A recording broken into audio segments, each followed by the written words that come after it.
What's up, everyone? I just had a really good conversation with Jon Singh. Jonathan is an interesting person. He's joined the CNY Central in August 2021 as an anchor and a multimedia journalist. He's a Long Island native, and he's super excited to be back in New York. He's completed his master's degree at Syracuse University. He spent 3 years in Bakersville, California, as the weekend sports anchor at KBAK TV. During his time in California, he quickly realized that he loved news and sports, so he has a whole bunch of stories that he's covered. Within news, he's covered the Kobe Bryant helicopter crash. He's covered earthquakes and wildfires, heat waves, air quality, and the George Floyd protests. Within sports, he's covered American hockey, Major League Baseball, high school athletics, NCAA, and junior college athletics. So I had him on the podcast just earlier today. It was a really interesting conversation. I learned a lot of things because I don't know what a day in the life of a newscast anchor is. And so we talked a lot about that. We talked about his experience in college and how that prepared him for where he is now. So we had a really good and interesting conversation, and I hope you guys enjoy. My man. What's up, dude? How's life? Life's good. I haven't seen you in a long time. It must have been 10 plus years. When you think of maybe college? Yeah, maybe. I remember when I was a freshman in high school. You were a senior. Yeah, but then you hung out with like Tom Hughes and my little brother. Yep, good friends with Dan. Yeah. I also haven't seen Dan in a while, but I remember when I was in college, I was hanging out with Dan and Tommy. Yeah, I remember that. Yeah, we ran into each other a couple times. Yeah, life's good, man. I was living in California for 3 years. I just moved back from California a month ago. Is that where you were doing the newscast the sports anchor in California? Yeah, Gotcha. I was a sports anchor in Bakersfield, California. Bakersfield is in the middle of California. Gotcha. And I was there for 3 years, and then I took a job in Syracuse where I went to college. And nice. It's cool because I'm with the same company, so it's kind of like a transfer. Ah, that's cool. Yeah, so everything stays the same as far as benefits, phone number, and all that stuff. Yeah. Where do you live now? Right now I live in downtown Syracuse. Gotcha. It's a big sports town, right? Yeah. Syracuse basketball pretty much binds the city together. Playing basketball in the Carrier Dome is insane. Football team's okay. They could be better. But, Syracuse University is the biggest business in the city. So, when school's in session, school just started today. There's 30,000 kids there. So it's a zoo. Yeah, I can imagine. Probably keeping you busy, though. Yeah, it's fun, man. It's a good college city. It has that college vibe. Yeah. Yeah. Awesome. Yeah. So just started this podcast 2 weeks ago. Just starting to promote it and then talk to people like you. The background is I'm not sure if you've seen the promo on it, but it's a self-development, complete self-development podcast. It came off of the heels of me writing a book. The genesis of the book is I've learned a lot of things, and you have too, right? We've learned a lot of things since even, when we graduated college and we started working, get real life experience.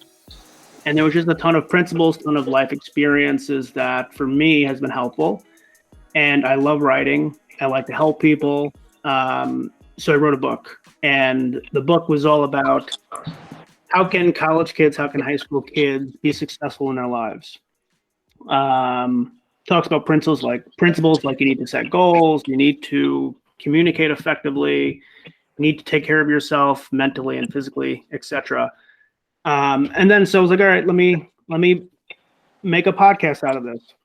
And I'll talk about interesting books that have helped me. I'll talk about topics. I will talk to people like you who are doing interesting things and like where my viewership could like learn from. Yeah. And so the whole basis of this podcast, and like for me talking to you, is understand what you've done, what you've learned from your life experience. If someone were to like in college want to be in your shoes in 10 years, how would they do that? What are the roadblocks you've ran into? And Yeah. so this is the basis of the podcast. There's no main structure here, but I would love to just talk back and forth about like what your experience has been done. If you have a question for me, you can do that as well. No main structure. Hopefully this wraps up maybe in like an hour or less. Me and Smith, you know Steve Smith, right? Oh yeah. We talked for I think 2 hours, and I realized that's way too long for this type of format. I know like there's some podcasts that go on for 3 hours, but it got a little long. So trying to keep it low, but I mean, we go off on tangents. I ask questions and then we just keep talking. So whatever we do, it doesn't matter. As long as it's helpful for people who are listening in. Yeah. I'm with you, man. That's good stuff for sure. I'm down. Cool. All right. So I see you on local TV. Like I see it because you're posting it. Yep. It looks awesome. So many questions about the actual job, but before we even get there, what was the schooling like? Like, how did you get to even what interested you in doing this in the first place? And two, like, what was the schooling like? How did it prepare you for it? Like, what are the things? Like, I'm sure you have to communicate super effectively. You have to probably write really well. Like, what are those things? What are those two things in school? What were they like? Yeah, so the first part of the question, how I got into this was I grew up watching SportsCenter like any other sports fan, and I was always like enthused on like what they did on SportsCenter with the interviews and calling highlights and the play-by-play. So I was like, that's really cool. So at a very young age, I was like I want to do that, but I just never knew how. How young? How young were you when you? How young? 8 or 9. Oh, I was thinking 15, 20, 8 or 9. Okay. 8 or 9, but like as I got older, I'm like, it was more appealing to me. I got smarter as a person and a sports fan, and so I was like, how the heck do I go about this? So undergrad, I went to Dowling College. I went to Dowling in Oakdale, and I was a phys ed major, and I was enrolled in a communications course. And after the first day of that course, I'm like, wait a minute, like I need to be doing this, like communications. So I switched my major from phys ed to communications. Is it because communications, you saw the path to be, you're like, I need to be better at this if I want to do this. Exactly. I was like phys ed. I really didn't know like what to study in college. And I'm the only member of my family to ever graduate college. So it was like congrats on that. Thank you. It was like a new path. I had no one to follow though. And a master's degree. And so went to Dowling for 4 years, picked up skills there. When I was at Dowling, I interned at News 12 Long Island in their sports department. And that was in 2016. I walked into the newsroom. I'm like, holy smokes, like this is so cool. And everyone there was so sharp. I'm like, hey, I got to learn more. So I enrolled at Syracuse University for their master's program, a well-known master's program for journalism. Got in there, 1.5-year program, and I graduated SU in 2018. Now, the schooling for that, your second part of the question, intense. I took a lot of media law classes, which is huge. Media law. It's the law of media on things you can like say. You can't curse on TV. You can't say certain things. Things like that. There's some videos that you shoot, but you can't air. There's rules with the FCC.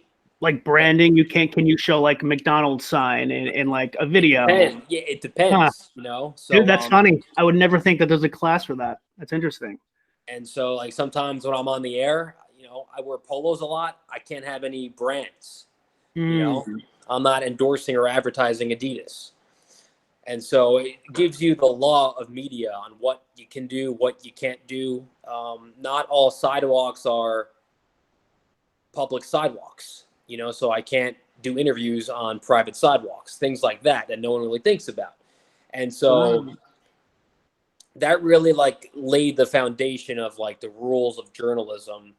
And then I took a bunch of writing classes at Syracuse University. Um, that really helped. You know, if you can write well, you can do many other things better. And then we took video production courses on how do you edit, how do you shoot with the camera, you know, little things like how do you use a microphone, you know. And so at the end of the school year, we kind of meshed everything like into one, and that was like your degree, you know. The journalism school at Syracuse, arguably like one of the best in the nation. It's hard Oh, to is get it? into. Yeah, it's hard to get into. I don't know how I got in, but the students who go there. You must have done well at Dowling. Yeah, I did okay at Dowling, but I was never the big like school nerd. I hate to say it like that, but in school I played sports. You know how it was, you know. You kind of you go to class when you feel like it, and plus, you know, at ComSwag, you know, teachers weren't really up your ass. You know, Yeah. when I was living in California, like I would walk into schools and like talk to students, and like everything there was like structured. ComSwag was a great structure, but like if you didn't go to class for a week, like no one gave a shit. You know, I have many issues with the schooling system. Like, it's brutal. It is brutal. It's so bad. And I mean, I'm lucky I even got into Dowling. Like I don't even remember taking any big qualification test. did Now, you play sports? Did you play sports? at Dowling, I was on the cross country team. Gotcha. Did that help? Yeah, I got some money, you know, scholarship money, but like I've always I was a good student, but I was never like, you know, top tier like AP, you know. And so yeah, so now I'm getting off topic here. That's like the schooling situation, but at the end of the journalism program, a year and a half, that's how long the program was for master's students.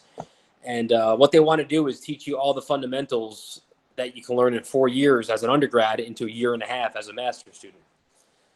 And learned a lot there, really grew as a person. And then I got the TV job in California when I was still a student there. I kind of left a little early to start my career. But the whole point of going to school is to get a job.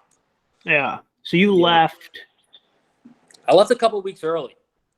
before you like got a degree? Pretty much, yeah. Like all my courses were done. I had like 2 weeks left of school. And I was one of the first students in the master's program to ever get a job before graduation. And I was like, I went to the professors. I'm like, hey, I got a job. And they're like, okay, we're not done here, though. I'm like, I understand that. But like, I came here for a job. And we had this big like round table discussion. And they were actually excited for me in a really positive way. So like now when students get jobs towards the end of the school year, like there's a bunch of paperwork you have to fill out to leave early to start your job. Because TV jobs, when they need you, they need you. You know, you can't start, oh, I'll start in 2 months. It doesn't work like that in TV jobs.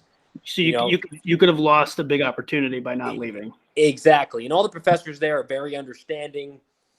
A lot of them are former television reporters anyway, so they get it. They get the business. And so that's kind of how I got my job. So then that's interesting because from my perspective, it's a very different industry than what I'm in. But from my perspective, well, maybe not very different, but it's different. You want like before you go get a job, you want that degree and your whatever. Like whether you think that extra 2 weeks would have helped or not, it doesn't. It doesn't like intellectually, but on your paper, it helps you get a job. How did you get a job before you even like had that on your resume? I'm assuming you must have been doing some kind of like projects works while you're at school. Oh yeah, so the whole entire program, like every week, we were turning news stories. So I would send them out to like different news directors. Like here's what I did last Wednesday. Here's what I did a month ago.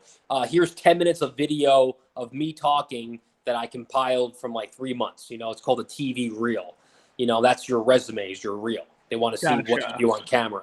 So yeah, I would put together these reels, like 10 minutes of like a highlight tape pretty much. And I would just send it out. So I was there a year and a half. So like every like 3 months, I would make a new reel and update it because I was getting better. You know what I'm saying? And I was just tossing them out to news directors, sending out emails, What were your stories about? Like you just pick anything you want? Yeah, so not anything you want, but like the curriculum at Syracuse University is very structured. So like when class starts, you pitch like 3 stories. Like, hey, there was a double homicide downtown last night. And a child was killed. That's a story right there. You pitch that story, or you can pitch a feel-good story. Hey, there's a local lady giving out 500 backpacks for kids who can't afford backpacks. That's a cool story right there. So as a student and a journalist, it's my job to like dig and like find things that are going on in the community that's like newsworthy. Does that make sense?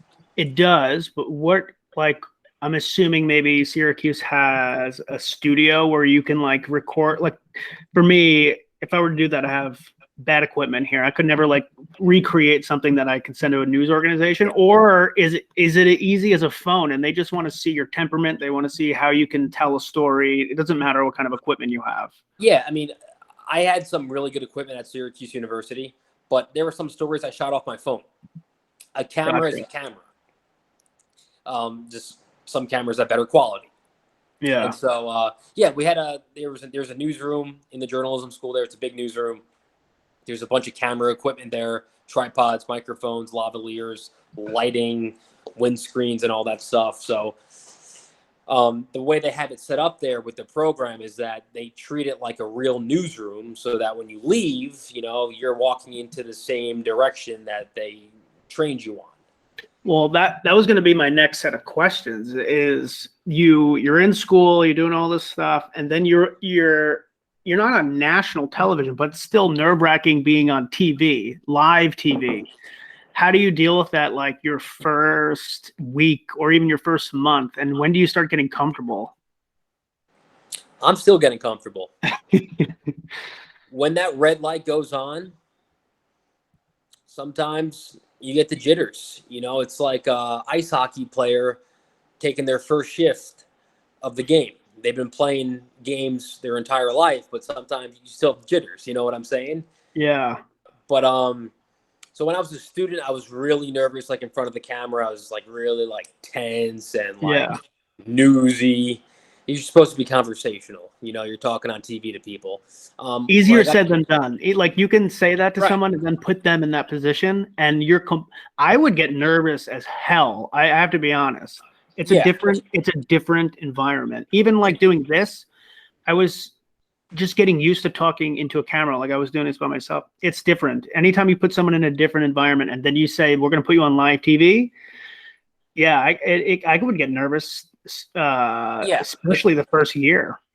Yeah, the first year.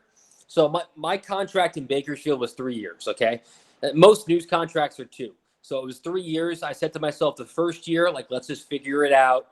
I'm in California, never been there before. I'm gonna mess up. It's all good. So first year was like an extra college year for me. Second year was like a developmental year. Like, okay, like let's get better and improve. And then my third year was like my resume year. Like, let's get all the good stuff now, put it together, and find a new job. So I kind of broke my years down into like categories, Yeah. And, the first year working is always, to me, when I looked at it, I was like, I'm getting paid to learn right now. And if you think about it that way, you don't care about getting, entry level pay. These entry level pay, you're learning a lot. So I totally understand what you're talking about. And talking on live TV, it's fun, but you have to make sure everything is right, because there's no redos on live TV. There's no redos. Once you Like said it, you have you nothing said it. to read. You're just saying what you're saying. No, there's a teleprompter with a script, but you know, fact checking is important. Whether that be someone's last name. You're saying a lot of names on the news. You don't want to mispronounce someone's last name who died. Then you lose credibility. You know what I'm saying? There's a lot of Yeah. cities and towns and counties you want to pronounce those right. And so I could see that, yeah. Being especially in a new state, you want to make sure everything you're saying in that local area, if it's off, you will definitely you sound like you're not from there. Yeah. You know what I'm saying? And so there is pressure, just because, again, there's no redos. Like, once you said it, you said it. Like, you can't take something back on TV. Yeah. What was the hardest thing for you to get over? Like, what was the biggest challenge for you at your first few years doing this? My biggest challenge was honestly within myself. I would get in my own head way too much. I'm a big mental guy. I'm hard on myself for good reason, though. I'm sure you are too. You want to do a good job. It's your life. And I was always so hard on myself. Like, if I stumbled over a word while reading on the teleprompter, I would leave the studio and kind of scratch my head. Super hard on myself. And over time, you probably got better because of that, though. Exactly. And over time, I was able to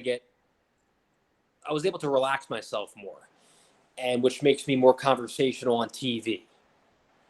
And so that took about 1.5 years. Some people, it takes a week. It took me longer than others. It's okay. Yeah. I was also in a different environment, 3,000 miles away from my family.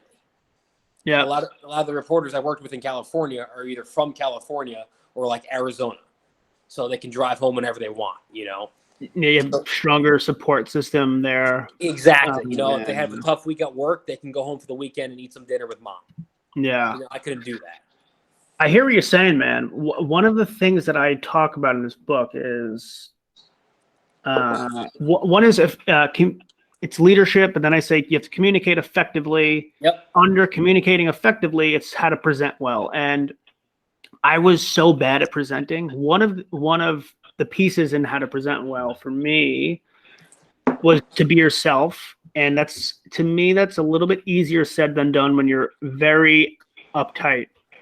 But for me, I would be it's a bug here. I would be very business-like. I would almost feel like I'm putting on a shell of somebody else. And when I'm presenting and I didn't feel myself, I felt like I was projecting confidence that I didn't have. And it made me more nervous because I was trying to hide it. And that was a mental thing I had to get through. I had to be it took me a few years to say, look, it's okay if you make a mistake.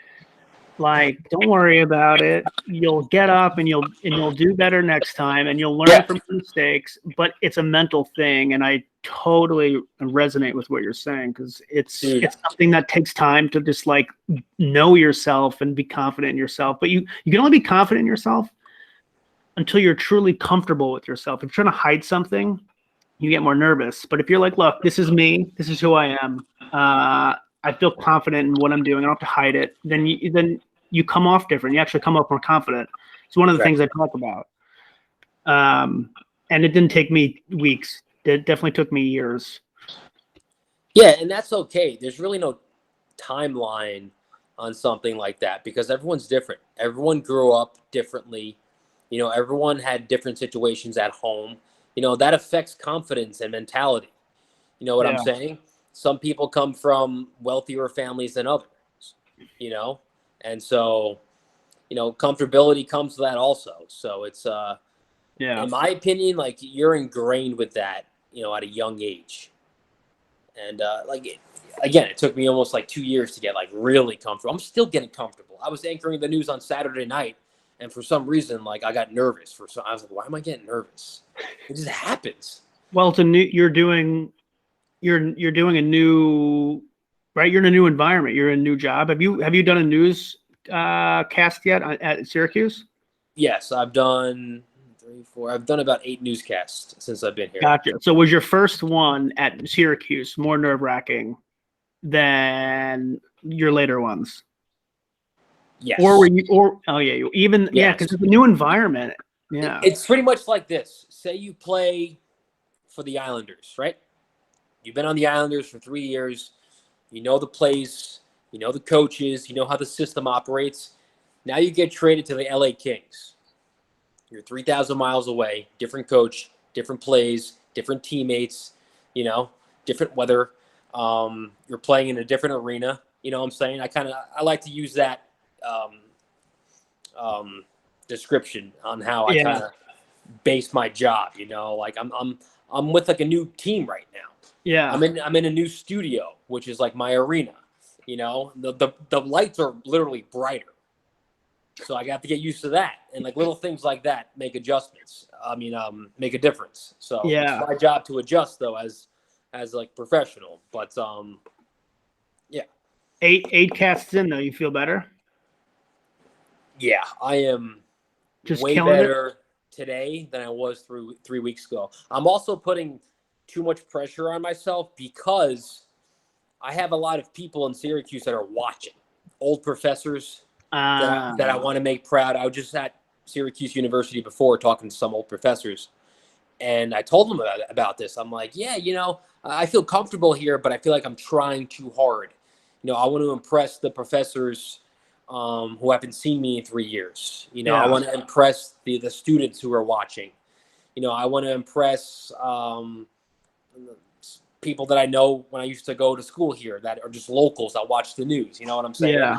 Yeah, I understand that. I got to put that aside and just be me. I'm not. If you're going to try to impress someone every day, you're going to fail. There you go. I lost you for a second. Yeah, I understand that. I think that's a natural thing to feel. So it's like when you meet your wife's parents, when you met them for the first time, maybe you felt like you had to impress them. Maybe, and that made you feel nervous. Maybe you wanted to drop the F-bomb when the waiter messed up your steak, but you couldn't because you just met the guy. That's actually funny. Have you ever accidentally cursed on air? Mm-mm. No, I don't curse a lot to begin with, to be honest with you. Okay. And so, fortunately enough, That's I've never good. cursed on air. You probably get fired if you cursed on air. Again, there's no reviews. Live TV is live TV. And, yeah. No cursing. All right. So, I understand what you're conceptually doing. What, for someone who's like wants to do this as a job, what is the day-to-day like? Like, how do you find a story? When do you have to go to work? When does it stop? Like, what are the hours? What does that look like? Chris, the news never stops. You turn on the TV and there's always something going on. I'm off today, but I'm not really off. It's my job to watch the 10 o'clock news tonight. So when I go into work tomorrow, I know what's going on.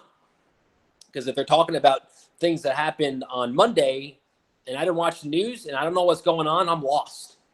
It's my job to read the local newspapers. I want to see what the local newspaper writers are doing. It's my job to watch the other news stations in Syracuse. That's my competitor. I want to see what they're doing. Well, is this your job or you're just an ambitious person and this is what excels in your job? Well, I think you hit the nail on the head right there. I'm very ambitious. You don't have to do this, but you're doing it because you want to be great. It's not in my contract to watch, other. No, yeah. But if I don't, like, there's been times where I don't do that, and my week is off to an awful start.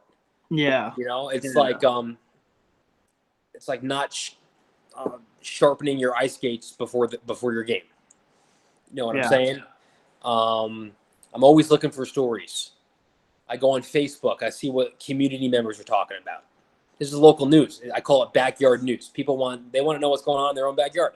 But it's sports news, right? Is it focused on sports? I do both sports anchoring here and news anchoring here. So this job, I mentioned, I took this job because it gives me a chance to do both. So I don't want to say I mastered sports in California, but I've done a lot of it in Cali. Yeah. So I wanted to learn the other side of the business in news. So then I can do Gotcha. both. And the more you can do, the better you are sometimes. But is that technically 2 jobs, or is that just 1 job and you're doing 2 things?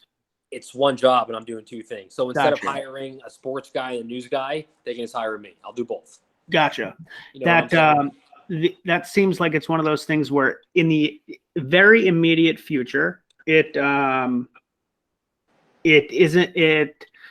Well, maybe I don't want to position it that way. It seems like by doing this, you, 1, learn more, and 2, people rely on you more. When people rely on you more, you become more valuable, and when you become more valuable, you got many more opportunities to work with. So if it sucks right now because you're doing a lot of work, it will only help in 2-3 years from now when like you're Jon Singh, you do everything, and you're such a valuable person to this organization where we need to keep you, or another organization sees everything you're doing that's amazing and they want to take you. So I'm assuming that's how you're looking at all this. You want to do that stuff even if it's the same job, but you're going to be more valuable later on. Yeah, and I took this job because I want to grow, not only as a journalist but as a person, and I want to grow and develop. And I've only been doing this 4 years. You know, people I'm working with right now have been doing it for 44 years. You know, so there's always more to learn. But going back to the schedule, my day either starts like on the clock from at 2:30 p.m. and it ends at 11:30 p.m. 2:30 p.m. have a meeting, get the rundown of what the heck is going on, and then we're on the air 5 o'clock, 6 o'clock, and then we take a little break, and then we gather the nightly news, and we put that on the air at 10 and 11 o'clock. That's they call it the night side shift, 2:30 to 11:30. The morning shift, 9:30 a.m. till 6:30 p.m. So those are the morning reporters. You know, so sometimes I'll be a morning reporter. Tomorrow I'm a morning reporter. On Wednesday, I'll be a night side reporter. Do they schedule it like in your benefit? Meaning, could you ever have a night reporting and then the next day a morning, basically like giving you almost no rest? It could happen. Managers are very flexible. They understand the hours are grueling, so they do the best they can to make it fair.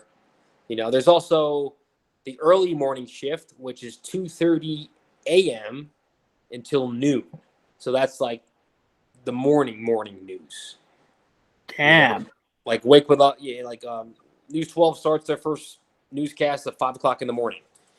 You know, they're in there at 1 o'clock in the morning getting ready. They don't just walk in and go on the air. You know, there's a lot of preparation. Yeah. Most of what the anchors read, they wrote. You know, because if you're reading a teleprompter, you're gonna speak different than your partner sitting next to you. So you wanna write your scripts and be familiar with your scripts because you gotta memorize them, is what you're saying? No, you have a teleprompter. And you're saying you write it and you throw it on the teleprompter. Yeah, because so if you're reading it, I see. If you're reading it, you want to write it because you want to write to the way that you read. You know what I'm saying? Yeah, I get it. Is that what you're doing, or do you have people who write yours? We have producers who write scripts, but I always go in and I'll fine tune them. Just a couple words here, like they may write a word that I don't say. I don't say like super juicy big words on TV. I try to keep it conversational. Yeah, it doesn't feel like you if you're saying those words. And so like if I see a word in there like that, I'll be all right, like what word can I use how would I say this? Yeah. You know? So everyone has their own style. It's an art. But it takes time. If someone wants to get into this business, it really starts like young. The more you read growing up, the better you're going to be as a reporter. I read growing up, but like I didn't come from the family where I had to read my book before bed. Yeah. You know what I'm saying? Are you saying read just in general, or read news stories? Read anything. Yeah. You know, fill your mind with words and information.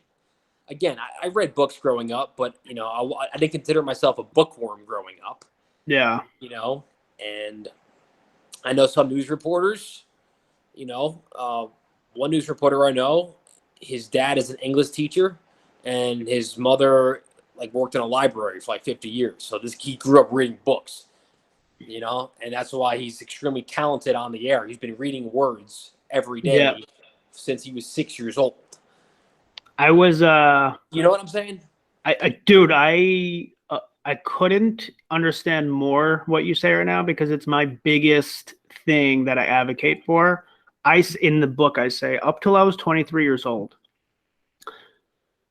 I read one book at 23, completely changed my entire life, and since then I enjoyed reading. And now if I don't have like every day I read a book, not a book, but I read something.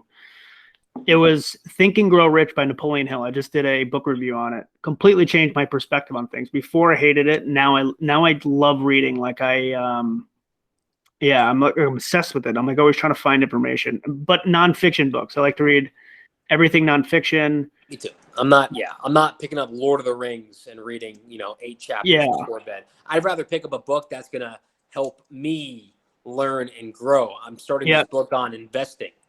I don't know much about investing, but I want to know about it because like everyone's into cryptocurrency and the stock market. So I want to know what the heck is going on. Yeah. Dude, it's funny because I say if I did all these things when I was younger, I would be in such a different position.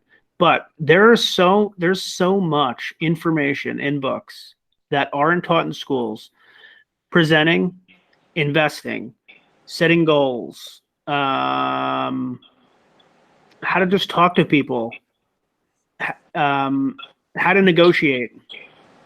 It goes on and on. I have at the end of this book, I have like a whole recommendation of things that to read if you're interested in things like selling. Selling is a big thing that I think is underlooked because you learn this in what you're doing, but how do you present yourself in a way that you can like be confident pitching ideas to somebody? That's how you get jobs. That's how you get promotions. That's how you get ideas across. You have to advertise and market yourself.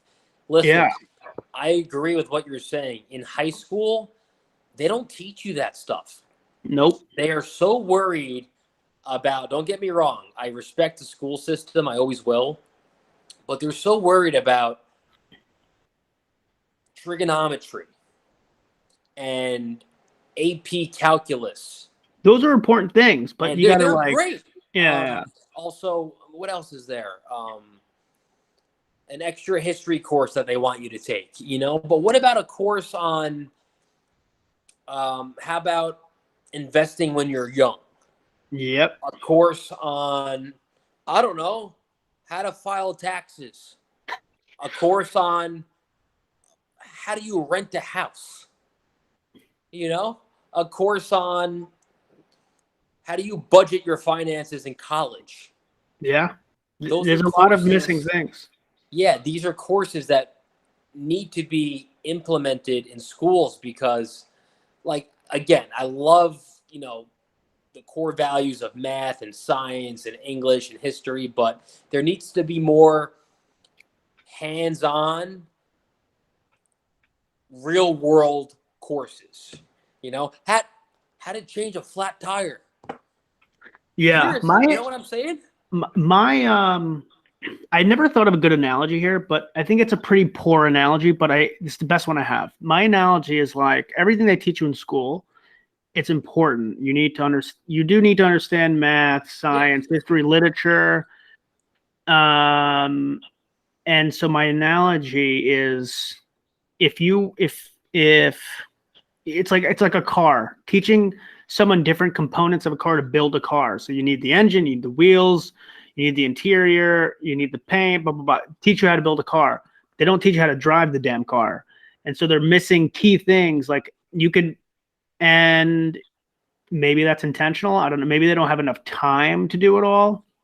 At least encourage them. The one thing that I'm trying to do around here locally in Long Island area, I reached out to ComSwag, haven't made much progress on this, but I've reached out to a local school in North Belmore. I don't know if you're familiar with the Belmore area. Yeah. So talked to the assistant superintendent, sent him the book, and I'm just saying, like, why not at least have your kids set goals at the beginning of the year of what they want to accomplish, and hold them, like, maybe you don't have to hold them accountable, but like teach them goal setting. Goal setting was one of the biggest things that has changed my life completely.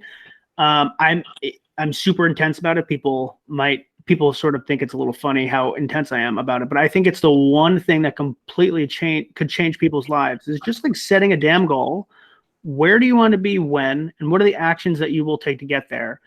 And just by doing simple things like that, I don't know. There's very simple things in the school. I feel like they could I'm with you, man. You know, you mentioned this like 10 minutes ago, but you said you were kind of annoyed at yourself for like not being the most studious person growing up. Yeah. And that's okay, because say you were that student who took all AP classes and read a book every night before bed. You may not be the way you are right now. I would not have this job on television if I didn't make a couple errors growing up. You know, It's true. When I got to Syracuse University, I was competing with some smart kids. I'm like, oh my goodness, like these guys are bright.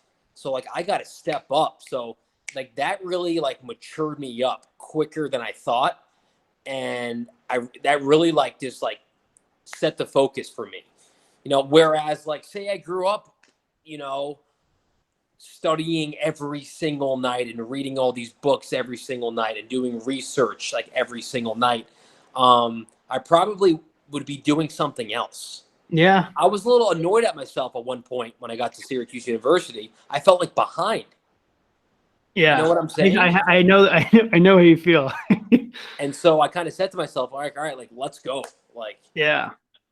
And it probably pushed you to be hard. Probably the thing is, I know what you're saying. I was never the smart. Here's what I'm saying. I was never the smartest, but I'll beat you with work ethic. Yeah. You may get 100 on the test, and, you know, I may get a 70, but, you know, at the end of the day, like, maybe I studied harder than you did, but you got a better grade. You know, I was never the smartest, but I'll beat your ass with work ethic. You know, I feel like you're the same way. It's showing, because you're doing a great job and you're getting these jobs and everything's going well for you. And from what I see, it's only the beginning. You have 20, 30, 40 years of growth. And that brings me to my next thing here. It's like, where do you go? I know you don't want to look too far because you just got to Syracuse, but if you were to like look at yourself in like the most ideal position, I guess that's hard, but do you see yourself like on going to ESPN next? Like, where's the next move for you? That's a great question. Honestly, I love local news. ESPN is a national outlet. I would love to get a job in New York City, ABC7 New York, CBS2 New York. That's still local news. Now you're covering the biggest market in the world. That's got to be competitive, right? It's extremely competitive. That's those reporters and anchors that you see on the local news channels in New York. They all have agents, talent agents. You hire an agent, and they help you find a job. They negotiate your contract for you. And I'm not at a point where I need an agent right now, but if I'm looking to make a big move, say Los Angeles or like New York, Chicago, that's when you get an agent involved. Right now, super happy where I am. A lot more to learn. You see me? There you go. Yeah. I would love to maybe be a teacher one day, a teacher or a professor. And teaching maybe at Syracuse. Maybe journalism. Yeah. And, you know, journalism now is different than it was 40 years ago. You know, there's more resources in terms of technology with phones. You don't need a big video camera anymore. You got an iPhone that shoots better than a video camera. Yeah, that is crazy. You know, social media is huge. A lot of people who consume their news don't even watch the news. They get it off YouTube or websites, you know? So news is digital now. It's on your phone. It's on Twitter. You know. So yeah, I mean, like, so all of your newscasts probably have to be posted on like Facebook or YouTube, right? Like Yeah, to maximize your exposure. every story I do, I have to write a web story. I write an article and I put it on the website, and I attach the video. So it's like a say you're reading an ESPN story, then they always attach a video to it. Gotcha. We gotta do the same thing. We have to write web stories. I like the brick. I like the brick background there. Oh, the brick thanks, wall. man. Yes, this is my apartment. I love it. Over here, I'm on the 7th floor. Nice. Yeah, man. Well, I'm glad everything's going well for you. You too, man. I hope you get that damn agent. In like 3 years, you'll be getting an agent.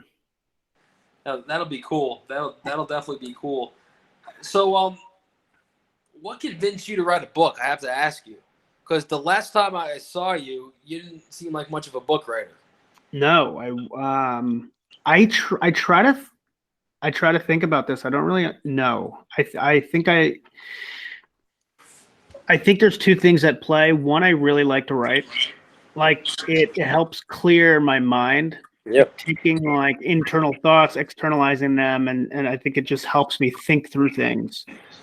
And then the second piece is this is a more funny one. My family just like my parents or my family, when they like get a good deal, they like have to like share it with everyone. They have to like they have to just like share the news and like as if they're helping people. Like, I got this good deal here, and I don't know if that's ingrained in me to want to like share things that have helped me, but the core of it is I just want to share things that I've learned to give to other people. And because I kick myself for not doing those things when I was younger, and I feel like for me, like my family, I got a good deal. I got good information that I think could actually be helpful for people, and I love to write. So for me, I was like, and I don't know. One day I just told my wife, I was like, I'm just gonna write a book, and I didn't like think through it all why I wanted to, but I think many things were at play as far as me just liking to write anyway. So yeah, and I didn't go through all like the channels of trying to get it published through a publishing company. I just published it independently myself. Have it on. You can buy it on Amazon. And I do whatever the hell I want with it. So if I want to give back to the community and help with schools or libraries, I give it to them for no cost. And I don't have to deal with the publisher company trying to give me crap for that. So I have more control over it. I have more control over the content, over the art design, over how I promote it. And yeah, so, and then I've also always wanted to like open up. I always wanted to do my own business. I'm in a corporation right now. I got nothing wrong with the corporation. I love my job, love the people I work with, love what I do. But I just, one day I do want to have my own business. And so starting a podcast, starting to have a book and build a brand always has interested me. So all these things were at play for like what for me I wanted to like do with this book and this podcast. So yeah, I guess that's sort of what drove me to want to do all that. So you told me you reached out to ComSwag. Yes. You ever think about or thought about doing like a mentorship program at the school where yes, I did think about like once a semester you go in to the auditorium and you just shoot the shit with the students. Maybe your mentorship program where it's one-on-one with the student, maybe somebody who's having some trouble at home, who needs a little uplift. Have you ever thought about that? It seems like you would be a really good guidance counselor. Yes, I've thought about all this. I would love to just like sit down with a kid and ask them what they want to do, where they see themselves in a couple of years, build out a plan for how to get there, revamp their resume so they can get a better job. Like I went to Stony Brook University, And I went to the career center thinking like they were going to revamp my resume. Like I just thought, I'd walk in there and they would perfect my resume so I can send it out. I got horrible advice. And that's nothing to Stony Brook. Stony Brook's an amazing school, and I loved my experience. I think everyone there was super smart. But I'm going to do another podcast on how to write a resume. I'm actually going to see if a recruiter wants to talk with me. But I have like super easy pointers that I wish I knew. Where the advice that I was given is like tell them what you're doing with like certain words. Like you've assisted with this, you've coordinated like this, you've done actions, but it's never what I wish I knew was like it needs to be results driven. So because you did this, you had 20% more of this. Because you did this, you've had a result. And there's such basic things that I have learned because I talk about it in here. Like I have over the past 7 years, I've tried to like sink my teeth in about 100 books and just learn every aspect of what I was missing. And I'm missing so much more. But those are the things like the books that you're reading, the investing stuff. These were things that like kids would benefit so much from from 18 to 23 as they're going into to figure out what their life is all about. And so part of me would jump on that opportunity in a heartbeat. I would love to be a mentor to anyone who wants it. And I always look out for mentors because I need my own mentors. I don't know what the hell I'm doing 100%. Yeah. And this is what the book and the podcast try to accomplish. Like the book tries to accomplish it's not a long book. It's about 200 pages. It's supposed to be a short book where you read it. I call it like the Chronicles of Narnia. I tried to explain it like the Chronicles of Narnia, where you find a door that you didn't even know it, and you find it and you open up a whole new world where you have to still explore. So this is supposed to be like the first door that opens up a whole new world, and now you can explore, and you'll still have to study, you still have to read, you'll have to do all those things. And then the podcast, I'm hoping to expand on other topics, talk to people like you who have worked your butt off, who are in a really interesting job, who people look up to you, who we all know is going to be, in a really interesting career in 5 to 10 years, where you might be on, maybe ESPN national news, who knows? But so the book tries to accomplish a framework where you can open that door and learn more things.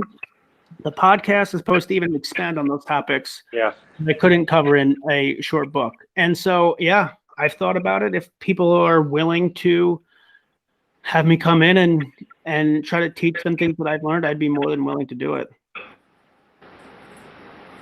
Would you ever drop your book off to the school and be like, hey, like, read this, what do you think? Can we get copies for students? Like, would you ever think about doing that? For the Belmore School District, to talk to the assistant. What about Comswag, like your own school district?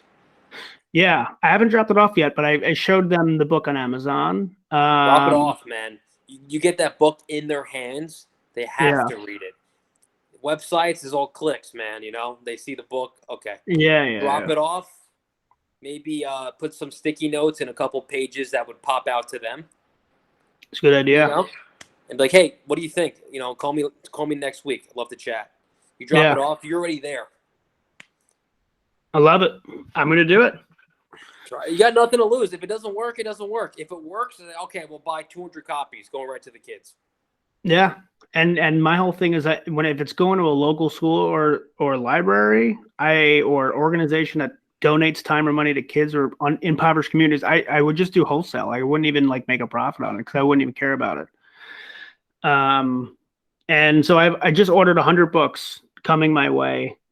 I don't know what I'm going to do with them yet, but as soon as I get them, I'm just going to start handing them out. So we'll see how that goes. Comswag will be my first stop. Yeah. There's also a lot of Afghan refugees coming here who can use some advice. I'm serious, man. A lot of young kids who have only been around violence and gunshots and bombs. They can benefit by getting their eyes on a book like yours, man. I'm serious. Yeah, I'd be interested. I don't know where to. I'm sure I can just internet search that and see where they are. I mean, they're starting to bring Afghan refugees to parts of the United States.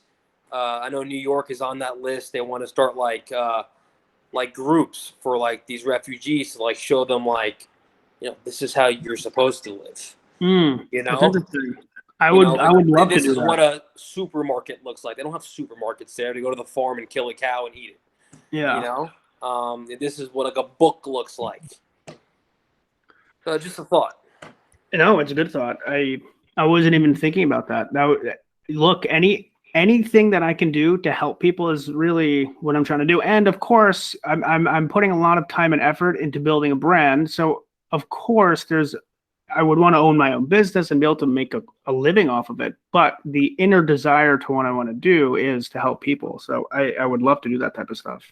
Yeah, and you can advertise with the local papers, man. I don't think it's much money at all to advertise. Even like the Poor Jeff Patch, the little paper they have down Port. You can get a small little sidebar on the newspaper with your headshot and your book. And a quick couple sentences on what the book's about, and you can purchase the book. Boom, here. Yeah. So advertising is. You think that would work? What's that? You think though? Like I've been trying to do some social media stuff. You can advertise with News 12 on their digital or their website, I should say. So like before, like a story comes on, here's a 15-second ad that you bought. Hey, this is Kristen Fanzon. If you're looking for a quick transformation, check out my book. It's 200 pages. Something quick like that. Yeah. I don't know how much that would cost you, but it's a good way to get your face out there. Yeah. So that's I like it. If you want it. So no, I like it. I got dropping off a book at Comstock. I gotta look at these local news because maybe I'm overlooking them. I could definitely be the local news stations probably have a lot more of a local feel and credibility when it comes to like the people where I'm doing broader things like Amazon advertising to try to drive clicks back to the book. It hasn't really been working that much. It's funny, man, when you have your own business and you're just starting off and you don't have a ton of credibility and your name isn't well known, it's fun because it's not easy and you have to work at it. And you got to work at it. Yeah. Also, get the book in the right hands of people. Just don't go to the school and drop it off. You want to make sure the person you're giving it to, is the right person. Yeah. The right person may not be the principal. The right person may be an English teacher who's also written 15 books, and they can lead you in the right direction. You know what I'm saying? Yeah. Yeah. That's a good point. Yeah, man. All right. Well, it's 7:15. I know that you're a busy person, so I feel like we can end off here, but I would love to have, as you grow, man, I want to have more conversations with you because people will want to follow your experience, sure. Learn from what you're doing. I find it really interesting because I don't know anyone who is a news anchor in any capacity, so I don't know what they do. Right. It's a fun job. Let's follow up before Thanksgiving. Yeah, do it. Do like a holiday special, I love it. So, heck yeah, man. Well, you have my phone number. Anything you need, shoot me a call, a text message, man. Even just text me some ideas you have. I would love to hear your ideas, man. I'll do the same too. We can kind of just, feed off, each other's ideas. That's I love it. Yeah, sounds good. I appreciate you coming on here and talking with me. Appreciate you, my man. Thanks, Chris. Thanks for having me, and we'll do it again. All right. Take it easy. Have a good one.